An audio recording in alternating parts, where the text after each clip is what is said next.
Okay, guys, we're going to get started.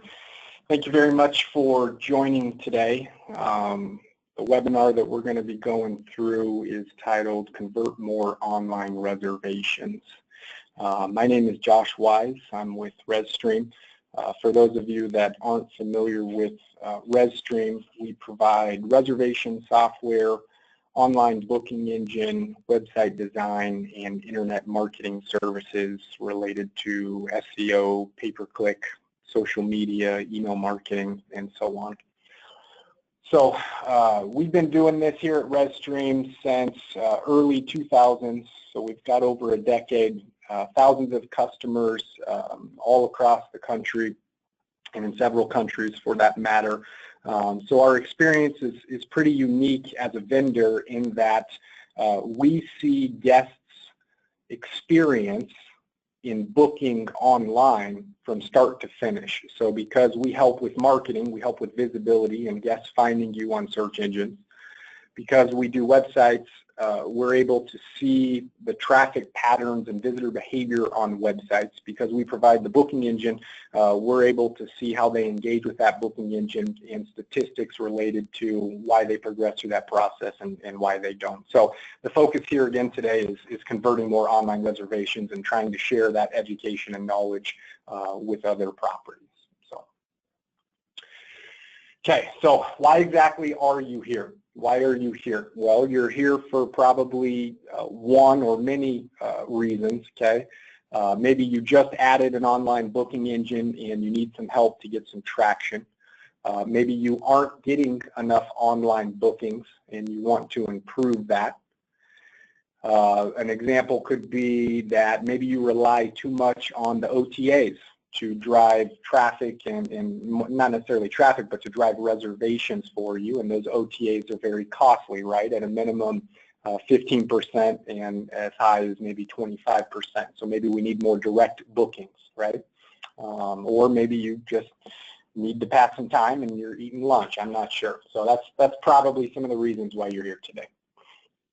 So what's in it for you? What's in it for you through this webinar? Well, we're going to cover several different things. We're going to help you understand why lookers are leaving your booking engine and also how to identify that. We're also, during that process, going to be covering some best practices of your booking engine and how it should be set up, some no-nos as well as some best practices. And then lastly here, we'll wrap it up by covering, what's new in terms of booking engine technology. How do we stay ahead of the Joneses, for a lack of a better term? Okay, before I kind of dive in here, I'm curious to ask you guys a question. So I'm going to push out a question here, and I'd like you to participate if you don't mind. So the question here is what is your booking engine's conversion rate? Okay, is it less than 1.5%? Is it greater than 1.5%? Or are you not sure? You have no idea. So the reason why I'm asking here, guys, is the industry average of an online booking engine conversion rate is between 1.5% and 2%. Okay, so I'm guessing that most of you either don't measure this metric, or maybe you don't even know what it is. Okay, and so that's why we're here. So go ahead and fill that out for me now. While you're doing that, guys, the way in which you should be measuring this is through some type of analytical tracking tool, okay? So if you take nothing else away from this webinar today, do me this favor, please. If you are not familiar with your booking engine conversion rate, or you have no idea how to track it, or you're not using a tracking tool, please reach out to me and I'll share my contact information at the end. And at a bare minimum, I'll have the team here at ResStream set up a Google Analytics account for you, which is free to utilize, and so that way we can help you track that measurement, because by being able to track that, you're going to be able to make some intelligent business decisions with your booking engine and the adjustments. So ResStream will create an account for you, or set up an account, optimize an account for you, help you understand it, and we won't charge you for that, okay? Okay, so let me kind of show you guys the results of this poll here. Let me see, so I'm going to share this out.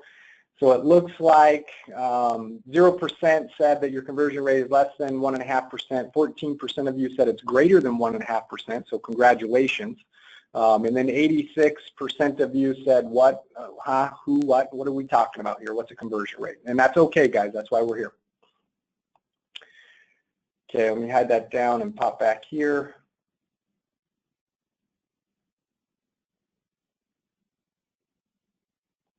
Or maybe not. What's going on? Close it. Go away. Yes, closed.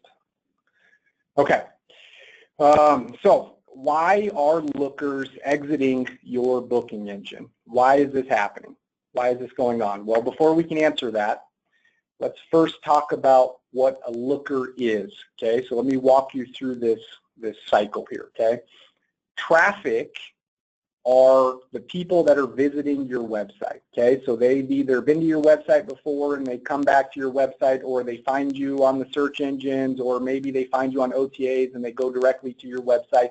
That's traffic. So anyone that lands on your website is traffic. Okay, what we define in the industry as a looker are those people that visit your website, that traffic, and then actually get into your booking engine. So they're actually looking inside of your booking engine at your inventory, at your availability, at your product offering, your rooms, what it is that you're trying to sell. Those are lookers, okay?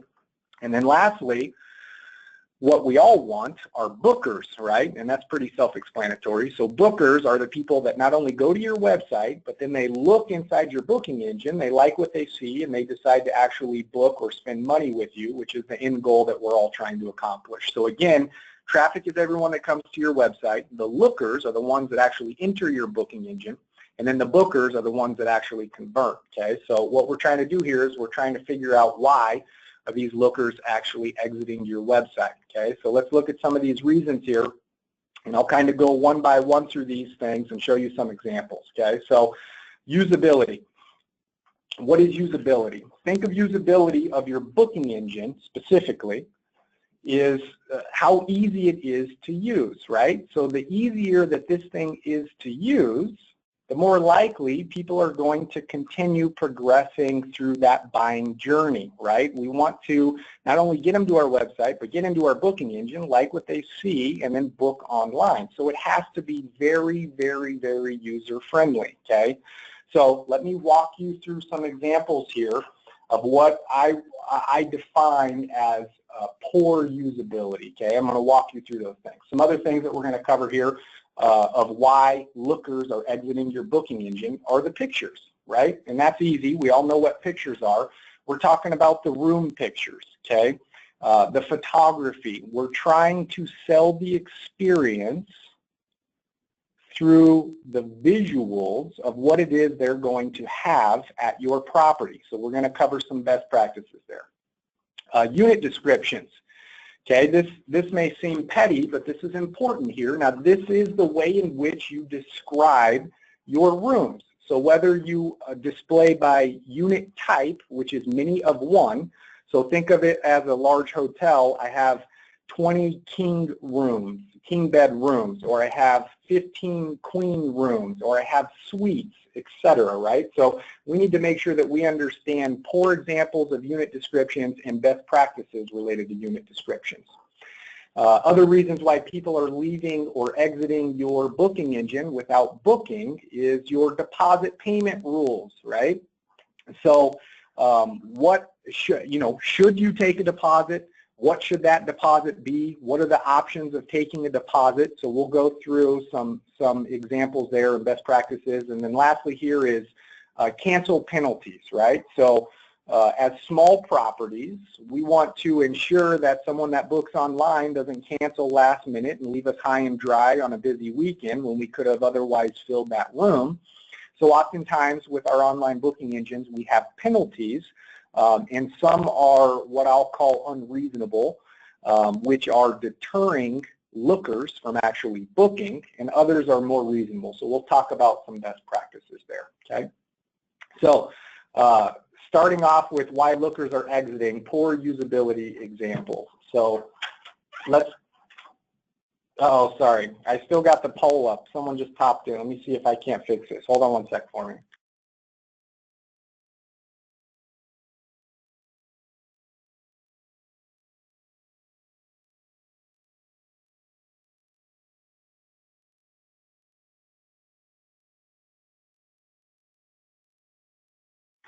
Okay, sorry guys, I'm going to jump back here. Let me show you these slides that you missed here.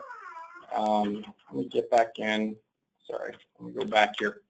So this is what you missed. Sorry. So reasons for exiting. So usability, pictures, unit descriptions, deposit payments, and harsh cancel penalties.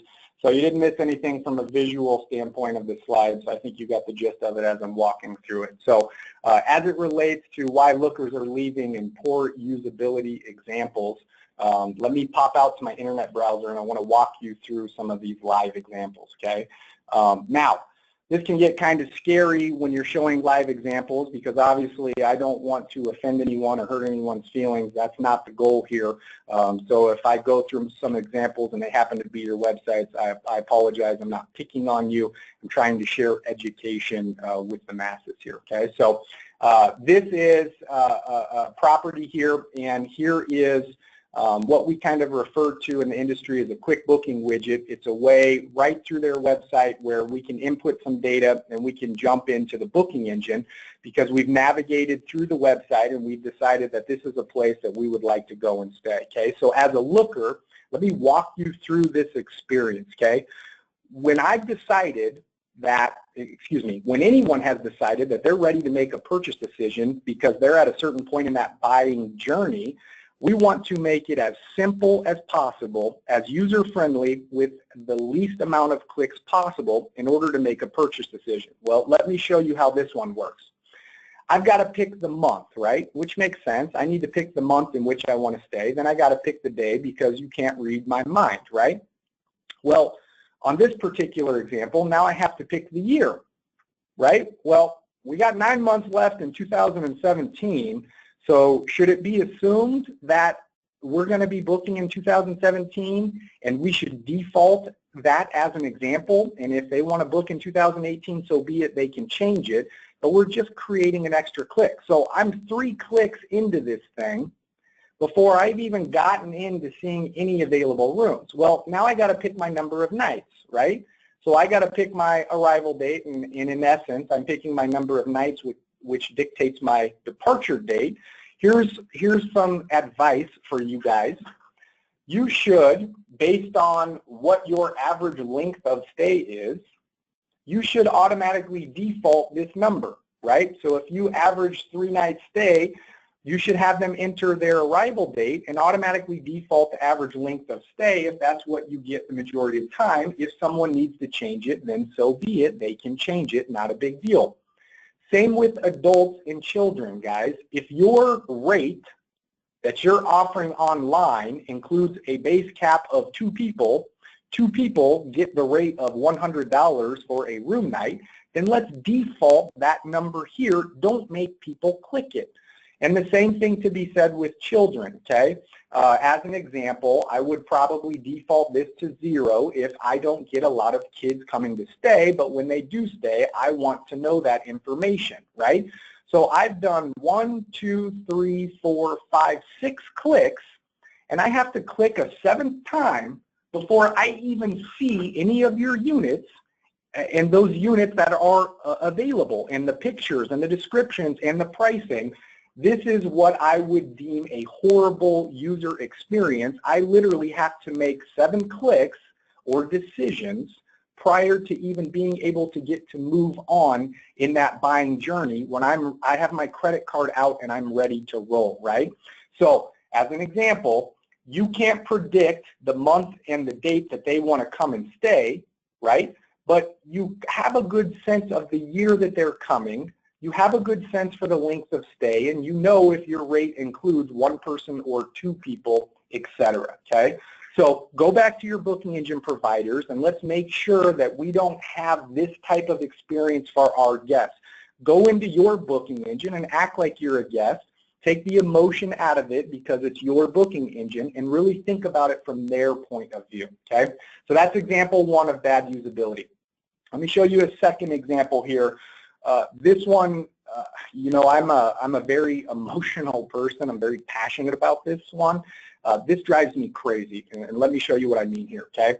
I'm a guest. I've come to this particular website. I said that I want to come in May on the 5th specifically, and I want to depart on the 6th. So I've entered those steps already, And this is the display that I get inside of the booking engine. Now, at a general first glance, this looks okay, right? I've got my calendar here, I've got nice big pictures here, and I've got descriptions over here. So far so good, right? Looks good, right?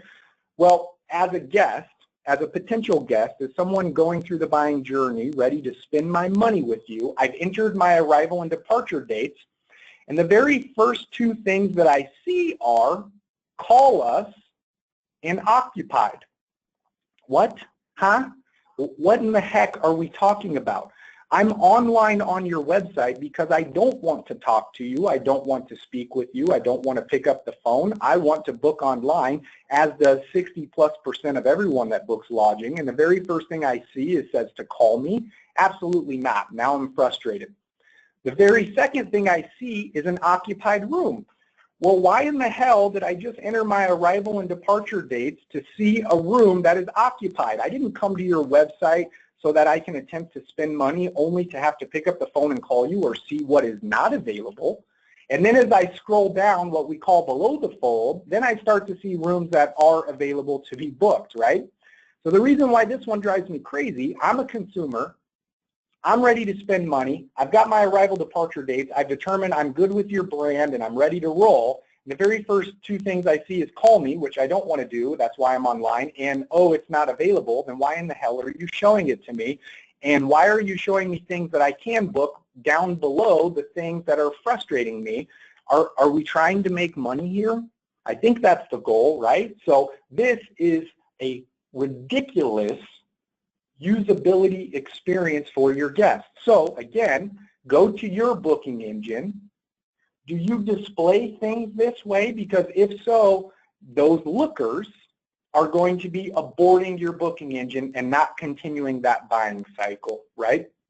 Okay, now let me show you this next one here as the last example for usability. So I have come into the booking engine. I'm in this booking engine, and here are all my available units. Well, some little things here, and maybe this is nitpicking, but this is how you hear those horror stories of poor user experiences, okay?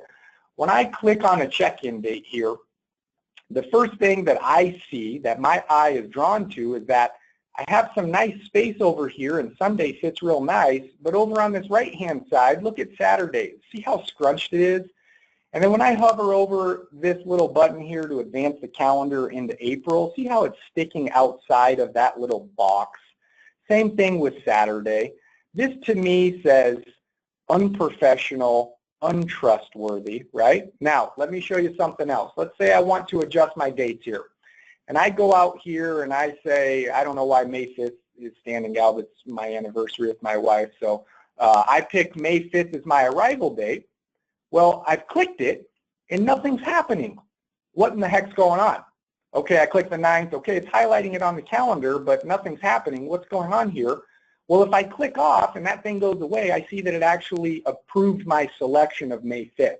Okay, so again, right out of the gates here, as I'm picking my dates because I'm ready to spend my money with you, your usability of your interface isn't conducive to my needs. It's extremely frustrating. Now, here's something else to pay attention to. I want to check in on May 5th. Well, the general assumption or common sense tells me I need to check out after May 5th, so I'm going to go ahead and open up this checkout calendar. What in the heck? Why am I in March? Why in the world am I in March? If I've entered my check-in day as May 5th, why in the world are you displaying me a checkout calendar in March, okay? This should automatically be at some point in May, right? I would think that when I open this calendar button, it automatically shows me something in May. So I've come to this booking engine. I'm ready to spend money. I click on the calendar, and I don't know that the selection's there. I've got some what I'll call jank development work here in terms of the display, and I pick my check-in date of May, and I open the checkout, and it defaulted to March, okay? That's a problem. That is poor usability. That is extremely frustrating, right? So go into your booking engines and walk through the entire experience here, and let's really get a sense for what it is our guests are going through as we walk through an online booking engine, okay? All right, now, what are some usability best practices, okay? So to kind of recap some of the things we talked to and then add on to them. So easy to use, right? So what exactly does easy to use mean? Well, if you want to know if something's really easy to use, what I typically do is I go to the least technologically advanced person I know, and I say, hey, do this, use my phone, use this booking engine, and I watch their experience, right? So if they can't navigate through my booking engine, then other people are likely not to be able to navigate either. If you want to know if your booking engine is user-friendly, have someone that isn't familiar with the industry, that doesn't book online, or that is not very good with technology, and use them as a guinea pig to go through it. If it's easy enough for them, then you know your booking engine is very, very user-friendly. Now, in my particular case, my mother is that person. Bless her heart, love her to pieces, but I often use my mother as a guinea pig when it comes to technology. Okay, limited clicks to accomplish the process, okay? This is a best practice. So what do I mean by that? Well, if you remember that first example, I had to go through 7 clicks in order to even see any rooms or availability, and I've determined that I'm ready to make a purchase decision. I have my credit card out and I'm ready to roll. I shouldn't have to make 7 clicks on things that should be defaulted, whether it's the year, my rate includes 2 people, my average length of stay for my business is 3 nights, so if they need to adjust it, so be it, but let me give them a default, and maybe that'll subconsciously make them want to book a 3-night stay, things like that, right? So be paying attention to those types of things. Limited clicks is very appealing and more user-friendly, okay? Clean and professional. That to me is self-explanatory, quite honestly. Does it look modern? Does it look professional? Do I have things sitting outside of the box? When I make a selection on a calendar, does it actually confirm that the selection that I've made, or do I have to click around to see it? If I pick dates in May to arrive, then when I open the checkout for departure, that should also be in May, not in March, right, as is one of the examples that we use. So is your booking engine clean and professional? These are the things that people are looking at to determine if they trust your brand. Is your brand trustworthy? Does this feel like a legitimate business that has done this before, or does this feel like some stuff that has been slapped together? If they don't take the time to give me a clean and professional and user-friendly booking engine, imagine what my room's going to look like, what my bed is going to feel like, what the area is going to be like, right? These are things that are going through the subconscious mind while people are making purchase decisions. These are things that lead to lookers exiting that process, okay? And then the last thing here, and this is kind of a throw-in because I've seen a bunch of stats related to this, but you need to clearly identify how many steps and what steps people are on, okay? I didn't show you an example, but let me explain what I mean by that. If your booking engine is 5 steps, that booking engine should display that there are 5 steps to complete this process, and along the way, you need to let people know what step they're on. Are they on step 1 of 5, 2 of 5, 3 of 5, 4 of 5, etc.? Because a lot of people are making bookings either late at night when they're ready to go to bed, they're drowsy, they can't sleep, they're trying to get away. People are making bookings at work when they probably shouldn't be making bookings, right? So if I'm scared my boss is going to walk in and I know that I'm on step 3 of 5, I only got 2 more steps left and I'm good to go, I can finish this up, or I got to handle it at a different time, right? So examples of what it means to not only display how many steps there are, but let people know in that process, right? Okay, moving right along. Other reasons why lookers are exiting or aborting your online booking engine. Poor pictures, right? So we talked a little bit about this earlier. Now let me show you some examples and then we'll go through some best practices. So let me jump out of this and jump out here. Okay, I'm in a booking engine. I have entered in my arrival and my departure dates, and it is now displaying me my rooms, and now my job is to pick a room. Well, which room do I want? Do I want the Caribou or the Sugarloaf or the Somerville? Well, I don't know about y'all, but according to statistics, Our attention spans are horrible in today's day and age, and that goes from the youngins all the way up, right? We expect things instantaneously, instant gratification, and the old adage of a picture is worth 1,000 words, it is completely unacceptable in 2017 not to show pictures in your online booking engine. You are asking me to spend $219 or $235 or $204 a night, but you can't show me a picture of what this room looks like and you expect me to read this paragraph? I don't think so, okay? So this is a very good example of why lookers are exiting booking engines when you are not displaying pictures. Not having a picture in 2017 is absolutely crazy. Let me show you another example here. I am in a booking engine and I have made my selection and I am looking at availability for Friday, March 17th, and here's a picture. Well, it's a pretty tiny picture, right? So I'd like to not only see it larger so I can actually see it, maybe my eyes aren't good, maybe I don't want to move my face within 2 inches of this screen and I want to get a better understanding, but I also would like to see more than one picture here.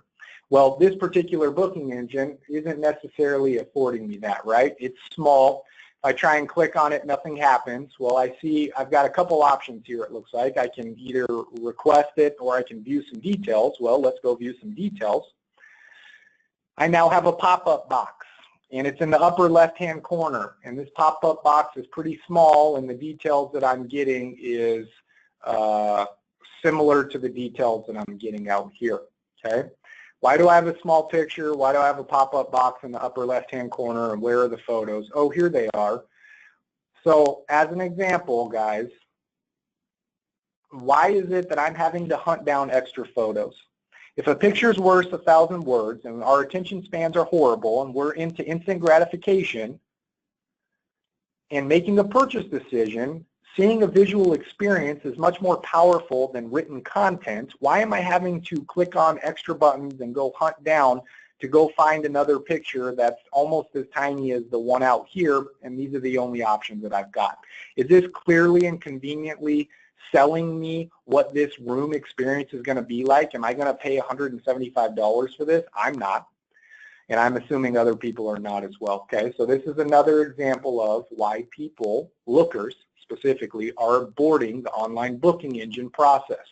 So if your booking engine is showing small pictures and you have to go hunt them down and you don't have more than a couple in here, that's a problem. So think about that. Go look at your booking engine and let's determine if our solution is meeting those particular needs that guests are expecting when going through that buying journey online.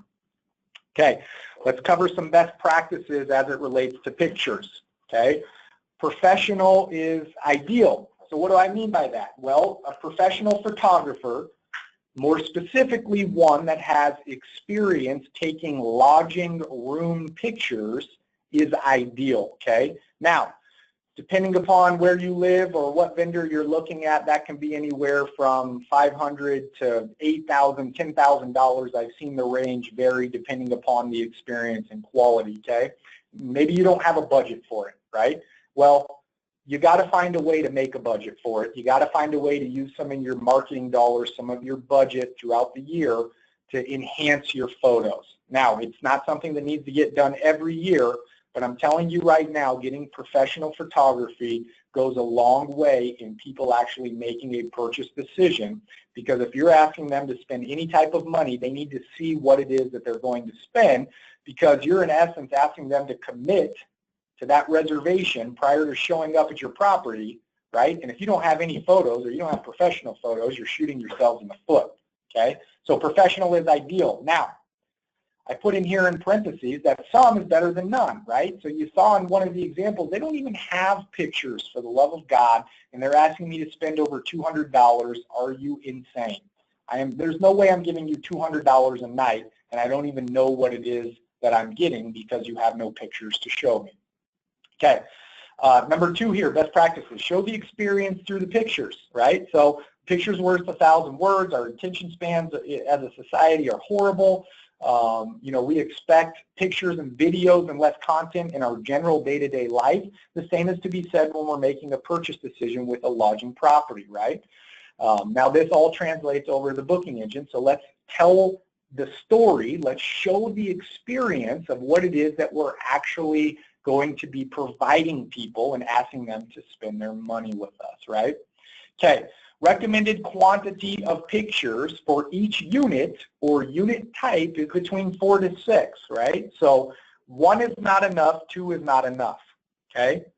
But having more than 6 gets a little bit overwhelming, right? Let me give you a life example. We needed ranch dressing. I go to the grocery store. I go to the specific aisle, and I'm looking for ranch. Well, to my dismay, there are 20 plus variations of ranch, and I'm now becoming overwhelmed as a consumer. So don't let me get into your booking engine and then throw 15, 20, 30 pictures of the room in my face, right? I don't need that. I don't need that. I need to understand a couple things. I need to understand what the room overall looks like. I would like to see the bed because that's where I'm laying my head. I'd like to see other specific amenities that differentiate you or help understand the value of what it is that you're asking me to pay nightly. So views are nice. Do you have a mountain view? Do you have a view of the ocean? Am I looking at a building? Am I looking at a parking lot? Let's not show those things because they're not conducive to us selling the room. And then other specific amenities, right? The bathroom is nice. I like to see the bathroom. Do I have a jacuzzi tub? Do we have a private tub out on the balcony? What are some amenities that differentiate that specific unit or help understand the value of why you're asking me to pay what it is that you want, right? So recommended quantity 4 to 6, and I've given you some best practice examples of what those pictures should include. Now, what should you stay away from? I don't need to see the specific mantle, okay? I don't need a picture of your mantle, right? A picture of your fireplace is nice. Is there a fireplace in the room? Great. I don't need to see a picture of the mantle. If you have very nice lamp shades, I don't need to see a picture of a lampshade. I'm not going to give you $200 a night or $5, $10, whatever the amount is because of a lampshade. It may be very nice and people may love it and they may have told you that they love it, but let them experience that when they get there. I do not need a close-up picture of your lampshade, okay? So examples of best practices. Now, I recapped here, and number 4 is similar to number 1, guys, just to belabor the point and drive it home. Not having any pictures is absolutely unacceptable in today's day and age. Okay, moving on. Poor unit descriptions, okay? Poor unit descriptions. So what are unit descriptions again? This is how we describe our rooms, right? So let's come out and let's look at some examples here that I found online. Okay, I am within a booking engine at a particular property. I've entered my dates and I am fancying this particular room for whatever the reason is, and I jump in to view that particular room and I can see a bunch of different pictures. That's awesome. But there is no description. Why is there no description? Maybe this person has taken some feedback to heart and legitimately they think a picture is worth more than 1,000 words, and so they've given me no descriptions at all. However, there are people that do like to read a description. There are people that want to validate that the pictures that you're displaying align with the description. So you have to have some type of a description here, right? Now let me see if I can, oops, I got out of it. Let me see if I can jump back a level here and search all rooms. So I think I showed this as an example before, but let me show you something else here, okay? We've got a Sally's cabin, and we've got a Columbine King room, and so on and so forth, a queen room. Well, these are all unique. They all look different, right? They all have unique differences. Well, when I come into this one, I've got an example of a description, and if I come into this one, the cabins have all the charm of bed and breakfast and provide the finest accommodations. Each of our 8 one-bedroom beautiful cabins have vaulted ceilings. Well, that's very nice. That's a description that you put out on your website, okay? When I'm specifically looking and I'm ready to make a purchase decision for this specific unit, I would like to have a description of what's in here. Look, I see a little fridge. I see a sink, right? I've got a specific size bed in here.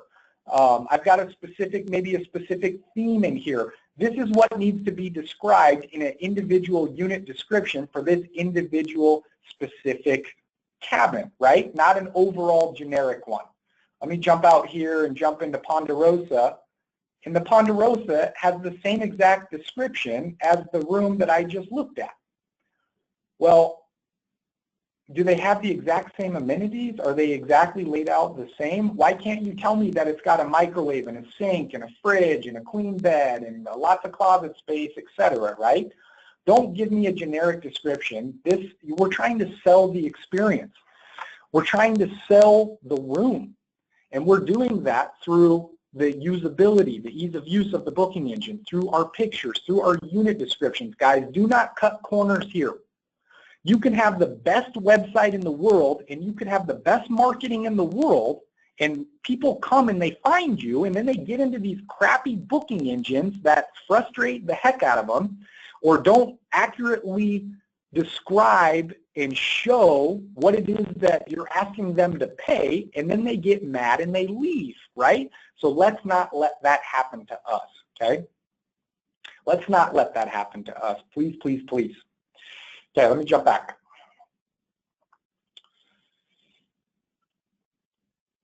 Okay, what's next? Let's see here. Best practices for unit descriptions. Okay, A, don't leave it blank. We went through that example and belabored that point home, so please don't leave it blank. The second one here is if your units are unique, explain that. Now, what I mean by that is if unit 1 is different than 2, is different than 3 and 4 and so on and so forth, explain that. Tell me the amenities. Tell me what it is that I can expect in that particular unit. Now, if you're a hotel and you have unit types, many of the same, and all of those units have the same amenities, then it is okay to say our king units have A, B, C, and D. Our queen units have A, B, C, and D, right? That's okay if you have many of one and they're all the same, right? And more importantly, your booking engine should be displaying unit types, if you will. So I see that you have a king and I can book a king or a queen or a suite. I don't need to see that you have 15 kings, right? That doesn't make much sense. Now the next thing here is best practices, unit descriptions. 2 to 3 sentences is ideal, okay? Not 3 paragraphs. Now, that may be a little overboard in what it is I'm trying to make a point on, but I've literally gone into booking engines, or we've worked with clients, or people have asked for consultation and feedback, and they're the best writers in the entire world. Their words are phenomenal, okay? But only a small portion of people care about that. If you remember, our attention spans are poor. We're on our cell phones all the time. We want to see pictures. We love text messaging. We love chatting tools for customer service because we don't want to pick up the phone and call you, and we don't want to read a knowledge-based article that's 3 pages long. Same thing with unit descriptions. Within 2 to 3 sentences, you can accurately describe and help someone understand the experience that they're going to get in a unit without having to write 3 paragraphs and show off how amazing you are at writing. The same can be said on your website in general. Content is important, but you don't need to have 7 pages to describe something, okay? So shorter, sweeter, bullet points, condensed, snackable information is ideal when you're writing as well as in your booking engine, okay? And then the last thing here, what is it that we should actually be describing in our unit descriptions? Amenities. The views that we're getting. If you have multiple floors that someone can stay on in a particular unit, that needs to be described. Is it handicap accessible? Things of that nature. Do they need to ride an elevator? Are there stairs? Those are the things that I need to know. I don't need to know the specific details of your lampshade and the stained glass, et cetera, et cetera. I'm not going to stay with you because of your lampshades. I'm going to stay with you because of the amenities in the room, the size and comfortability of the bed, the views that you provide, the ease of access to my room, etc. Okay? So in terms of best practices when writing unit descriptions, blank is unacceptable. If they're unique, describe it. Don't just copy and paste the same dang thing into every single one. A couple of sentences is ideal. Don't get too long-winded. Make it snackable. Bullet points are nice. And then what it is that you're actually writing about, amenities, views, levels of floor, and things of that nature. Okay? All right, moving on. A couple more things here as it relates to best practices and why lookers are aborting your booking engine process. I don't necessarily have specific live examples here, so let me just talk through this. So deposit payments, okay? First and foremost, you need to have a deposit payment. It's important, right? It's important because it's skin in the game for you, okay? So if you don't require a deposit payment, then people are going to be more likely to cancel or give you no notice of canceling. And then in your busy season, on a busy weekend, when you got that nice event in town that you make a lot of money on, they're going to cancel last minute because they don't care. They don't care about your business. They care about themselves, right? That's just how it goes. So having a deposit is very good, right? It's skin in the game, and they're less likely to cancel and leave you with that donut hole on a busy Friday night. Okay, and then secondly here, as it relates to a deposit payment, the less intrusive the deposit payment is, the more likely they are to actually book because they're willing to pay that deposit, okay? So what is a reasonable deposit? Well, it really depends on your rate. As an example, if you have an ADR of $400 a night, and someone makes a 4- or 5-night booking, asking them for 50% of the deposit is not reasonable, right? They shouldn't have to pay $800 or whatever the math comes out to give you a deposit. That's crazy talk, and that is going to give someone less likely to be able to make an online booking because they have to give so much of a commitment, right, with that deposit, right? Now, however, if you have a $100 a night ADR and someone makes a 4-night reservation, 50% is reasonable. That is reasonable, right? It's a lot more reasonable than a high ADR. So pay attention to what your ADR is and what it is that you're asking in terms of a deposit. Some other examples here is of reasonable deposits. It could be a fixed amount, right? So if someone makes a multi-night reservation and you ask for $100 or a couple $100, I think that's reasonable. If someone makes a multi-night reservation and you ask for a 1-night deposit equivalent to what a 1-night fee is, that's reasonable. You make a 4-night reservation, you give me a deposit of 1 night, that's absolutely reasonable. So be thinking about what you would be willing to pay as you are a guest and consumer booking with other people. Are you going to want to give them $1,000 for a 5-night reservation? Absolutely not. Are you going to want to give them $100, $150, somewhere in that range, depending? Absolutely, right? That's not that big of a deal. It gets skin in the game, and it makes both people respect that reservation, right? You as the property are going to respect it because if someone gives you some money, that's more likely that they're going to show up.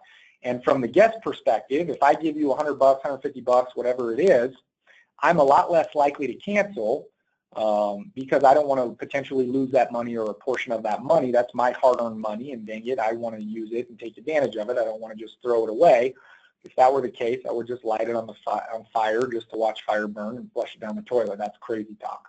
Okay, now this dovetails into the next thing of why people abort the booking process during the buying journey, and that comes to cancel policies, okay? So let's talk about some best practices as it relates to cancel policies. What I like to tell people is don't be ridiculous. Don't be ridiculous, okay? And that's hard to define for some people. It's easy for me to say. I don't own a property. I haven't dealt with people that want to cancel and leave me high and dry. So as an outsider looking in, it's real easy for me to say that, right? You're probably thinking that, okay?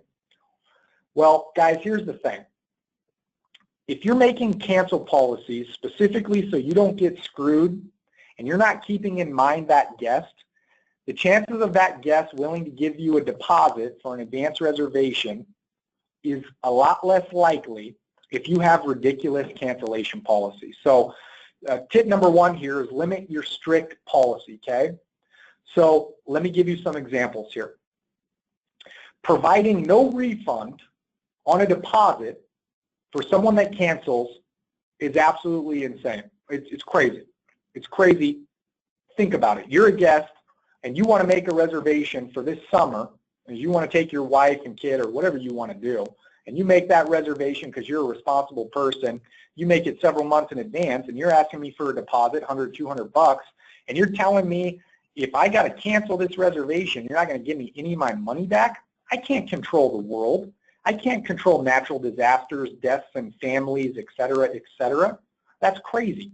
I can't do that, and I won't do that, okay? So be thinking about that as you're coming up with your deposit policies. Let me give you some other examples. Telling someone that if they want to cancel, they got to give you 30 to 60 days notice. That's not very reasonable, guys. Life happens, sometimes outside of our control, and people don't want to be convenienced by losing their money because they've forgotten to give you 30 to 60 days notice of cancellation. I understand as a business, as a property, you do not want to get stuck with an empty room during the busy time frame, and as a result, you want as much time as possible to be able to fill that room up again, but asking someone for 30, 60 days is just not reasonable. People don't do that in the industry and expect to get online reservations, okay? Now, what is reasonable? What is reasonable? How about 7 to 14 days, a couple weeks, a week to a couple weeks, somewhere in there? That's reasonable, right? I've also seen people that say, okay, well, you can have, if you give me X amount of notice, then I'll give you this portion back. Or if you give me X amount of notice, I appreciate that. I'll give everything back less a small fee, right? So that leads into the second one. Smaller fees are appealing and best practices as opposed to the entire deposit. So if they do cancel, and maybe you don't want to give the whole thing back, which is understandable. I get it. There's operational costs. Sometimes booking engine charge commission fees. That's fine. Not fine as a vendor, personally. But nonetheless, if that's how you want to recoup some of that cost, I get it. So maybe a smaller fee instead of the entire deposit that's being paid. So if you're asking for 100 bucks and I cancel within the window, ding me a smaller fee. I can live with that, and make sure that those rules are clearly defined in your policies and your terms and conditions, right? Be very, very clear about what the expectations are. If I read and agree to those expectations, I can't get upset later on, right? Now I'm sure you all have had people that have got upset later on because they don't read those things, but nonetheless, it's in there and it's a verbally binding agreement that they're agreeing to. So some type of a smaller fee, that is reasonable, right? 20 bucks, 40 bucks, something like that, okay? Other best practices, if you don't like either of those two, how about some tiered levels of cancellations, okay?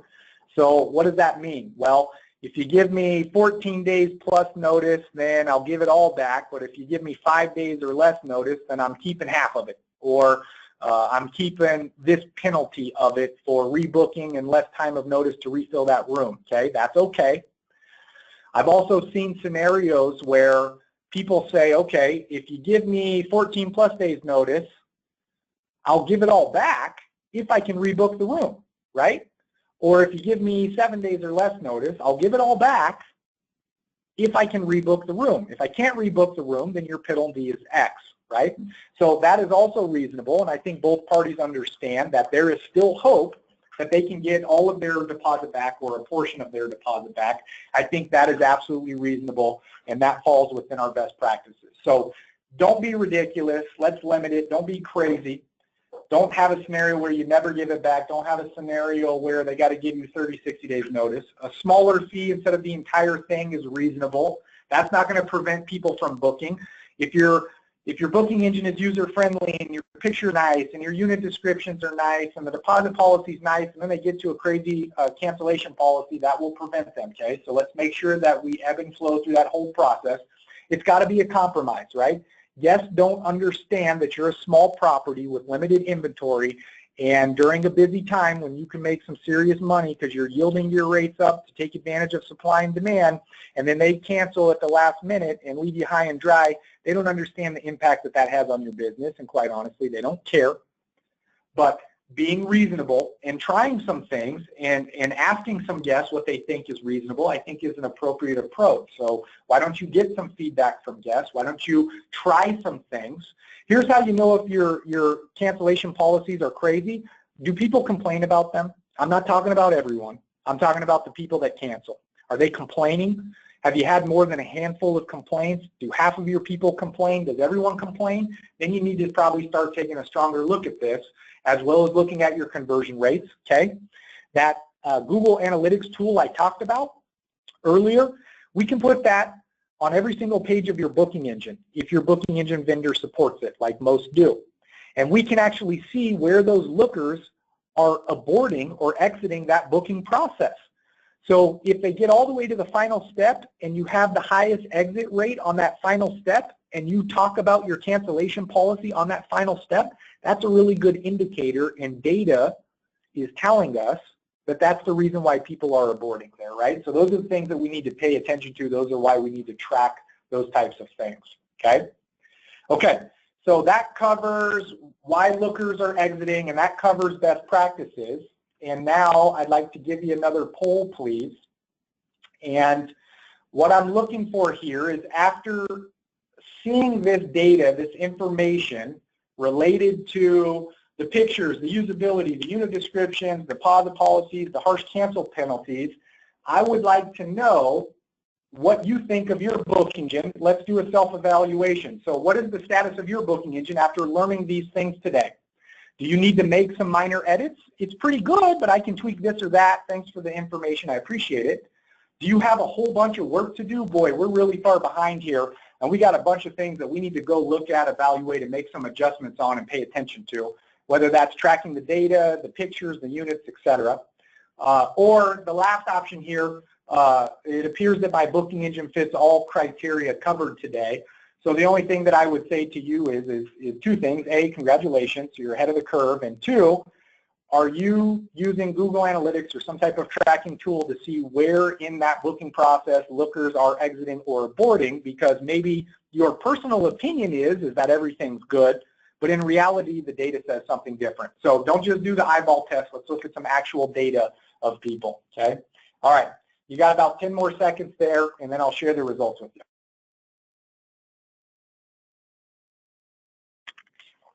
All right, I'm going to close this thing down, and then I'm going to share the results. Okay, so it looks like 67% of you said, I got a little bit of work to do. I got some minor edits here. My booking engine isn't perfect, so I either need to look at the usability, go back to my booking engine vendor, provider, and talk to them. I need to update pictures, unit descriptions, look at my cancel policies, deposit structures. So I've got some work to do. 11% of you said, hey, I got a lot of work to do. I'm not even in the ballpark. My booking engine stinks, for a lack of a better term, or maybe I haven't put in the effort that I need to into my booking engine. So it could be one of those couple examples, okay? And then 22% of you said, you know, my booking engine appears to fit all this criteria covered. And again, for you guys, make sure you're using those analytical tracking tools and you're actually looking at the data, not just the old eyeball test or no one's complained about it in the last year, so everything must be fine. That's not good enough, right?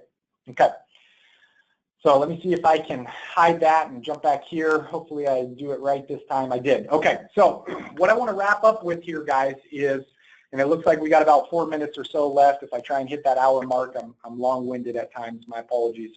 So what's new? What's new as it relates to booking engine technology? So I want to talk to you a little bit about this, okay? How do we stay ahead of the Joneses? How do we differentiate ourselves in our specific market, our state, our city, our town? How do we get ahead and take advantage of higher conversions in the booking process? Well, we already know why lookers are aborting, and we already know some best practices related to how to fix those things, and now we need to talk about the future, okay? Now, I very rarely, if ever, see any of these tools utilized on small independent lodging properties. These are the things that you see on the big chain hotels, the Marriotts, the Sheratons, and all those guys. These aren't necessarily the things that you see on small independent properties. So do me a favor, don't read ahead, even though I already put it all on here, because I want you to really focus in and pay attention here, okay? So price checker. What is a price checker? what is a price checker, okay? A price checker compares the price of your inventory on OTAs versus your website, okay? There's a big push in lodging, and it started with the large chain hotels. The OTAs are becoming too important in the booking process. And we're paying them too much money and too much commission. So now there's a big push in the lodging world to drive more direct reservations, and a very strong way of keeping that traffic on your website and keeping those lookers in your booking engine and converting those lookers into bookers is by having a price checker tool, okay? So it's designed to give the guests a peace of mind that on your website they're going to get the best available rate out of anywhere that you list your inventory. So if you're like most small properties, you probably use some OTAs, online travel agents, Booking.com, Expedia, Travelocity, TripAdvisor, et cetera. Well, consumers are very savvy in today's day and age with the internet, so they jump around to various different OTAs and your direct website because they want to ensure that you're not going to charge them, you know, whatever, 90 bucks on Booking.com and 100 bucks on your website, right? They want the best value. So a price checker is a little widget that compares all of your different pricing for your units, not your competition, your units, against the OTAs and what you're pricing them there and on your booking engine, okay? So this is a tool that we looked at, so go ahead and jot this down. The Hotels Network, it's a company that offers this tool and then some, but nonetheless the idea here is to give the consumer, the guest, the peace of mind that they're getting the absolute best rate when booking directly on your website, okay?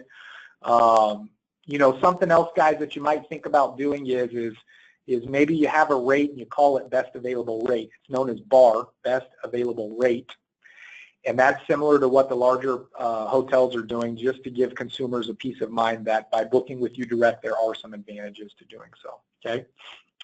The next thing here is exit pop-up, okay? So what does that mean? Well, what happens here, and some people think this is crazy and they call it Big Brother. Some people get annoyed by it, but I want you to put all those emotions and personal opinions aside, and I want you to realize that this technology works.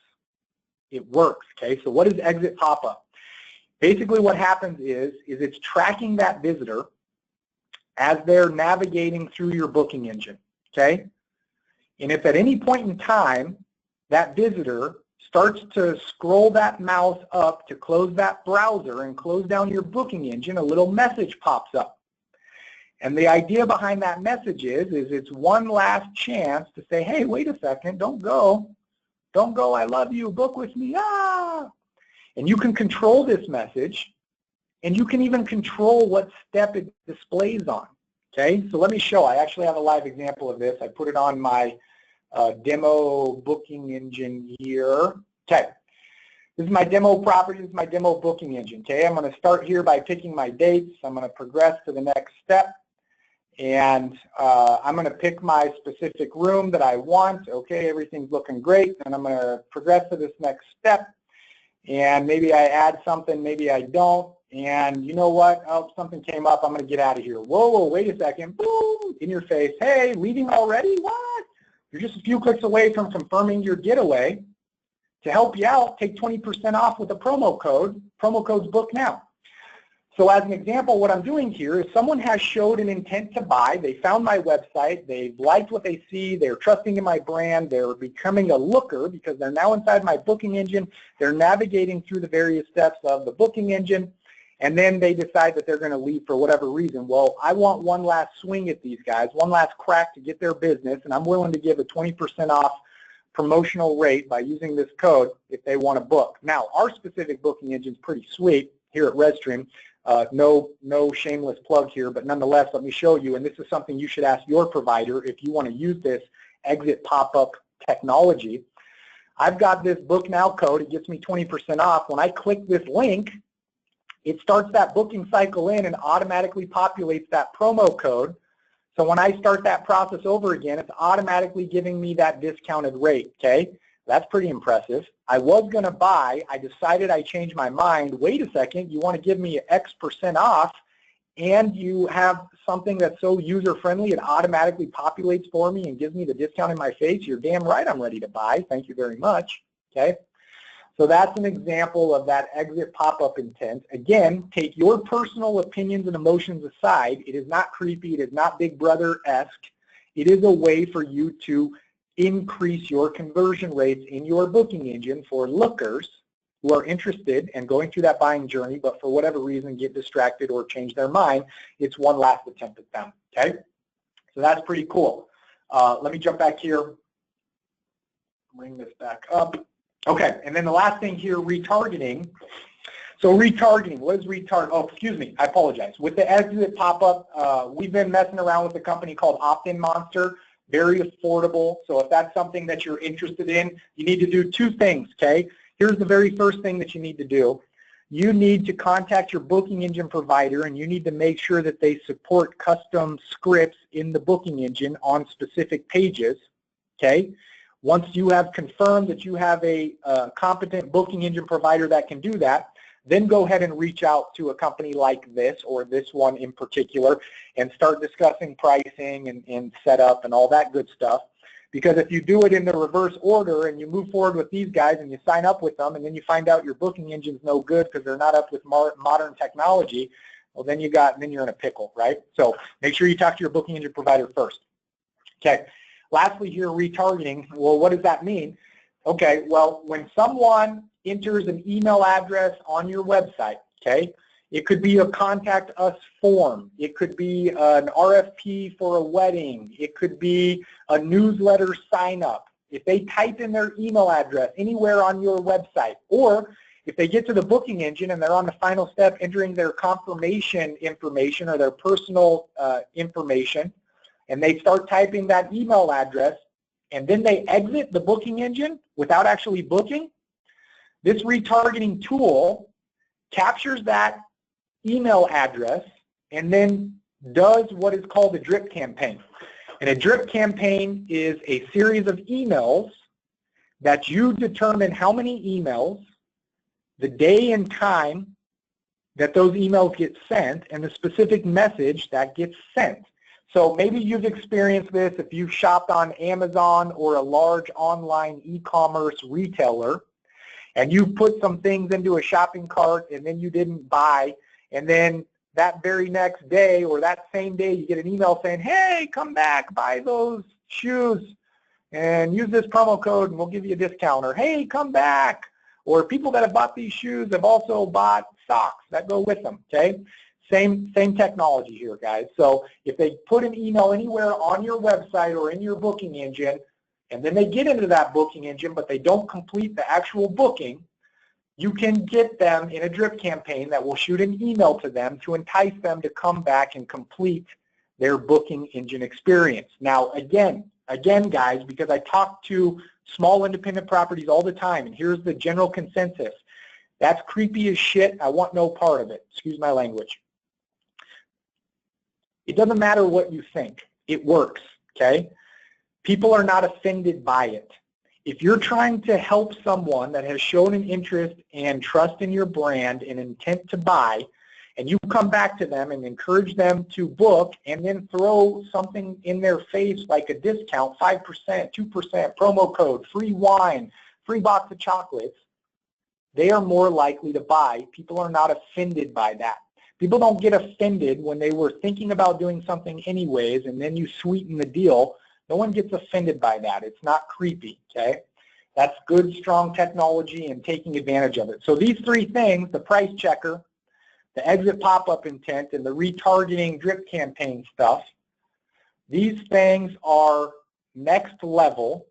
These things are going to help your conversion rates. These are things that the large chains that have unlimited are already doing and have been doing for a significant period of time. Well, let's take advantage of these things. The reason why I'm giving you examples of these companies is because we have done our homework and research, and these are professional companies, and most importantly, for us smaller folks without unlimited budgets, they're affordable. You can afford these things. They're worth their weight in gold, and they will pay for themselves in a short period of time so that you can recognize a return on your investment, increase your conversion rate, grow your customer base, and then that turns into repeat customers, okay? You got to spend money to make money, guys. It's worth it. This stuff works. Trust me. If you got questions or comments, call me, okay? Okay. Let's see here. Moving on here, questions. So through this tool, there is the ability to go through some questions. And one of the questions here is, will you send me some examples of good cancellation policies? Absolutely not a problem. And that was the only question in here. So do me a favor, okay? I'm going to move on here. Shoot me an email, please. Here's my personal email. If you got questions, you got comments, you got ideas, you want to argue with me about something I've said today, it doesn't matter. Whatever you guys want to talk about, that's what I'm here for. And that doesn't mean that that conversation has to turn into a used car salesman pitch. That's not what we're about at Redstream. We're about educating small independent lodging properties. That's how we were founded. That's what we care about. If it turns into a conversation and you're interested in what we do, so be it. If it doesn't, no sweat off my back. You're not getting billed for a conversation. I want to educate and share experiences of others to help make you guys a better business, help you improve your property, your conversion rates, etc. So shoot me an email.